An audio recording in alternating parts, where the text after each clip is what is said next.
Apabila bilangan haiwan dan tumbuhan semakin hari semakin berkurangan, maka haiwan tersebut dan tumbuhan tersebut dikatakan mengalami ancaman kepupusan.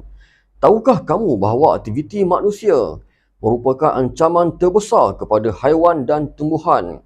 Penggunaan sumber yang berlebihan dan tidak terkawal menyebabkan jumlah atau bilangannya semakin berkurangan.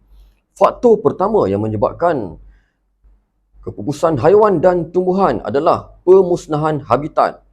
Pembinaan jalan raya dan pembangunan bandar baharu yang tidak terancang memusnahkan habitat semula jadi haiwan dan tumbuhan. Hutan turut dibakar untuk membuka kawasan pertanian baharu. Faktor yang kedua, pemburuan haram. Manusia menangkap pelbagai spesies haiwan dan tumbuhan secara berleluasa untuk dijadikan ubat-ubatan, makanan, perhiasan maupun pakaian. Sebagai contoh, bunga pakma dijadikan sebagai ubat-ubatan, tenggilin dijual untuk dijadikan makanan, gading gajah dijadikan perhiasan mewah, kulit buaya dijadikan bed, kulit harimau dijadikan pakaian.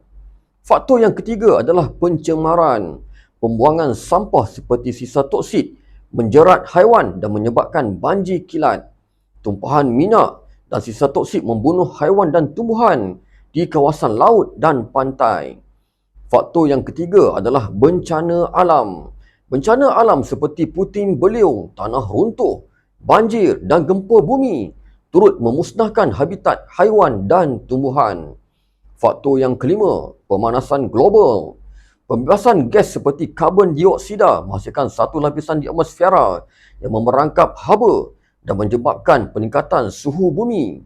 Peningkatan suhu bumi yang berterusan menyebabkan ais di kawasan kutub melebur dan paras air laut meningkat. Ini menyebabkan habitat haiwan dan tumbuhan di kawasan pantai tenggelam dan musnah.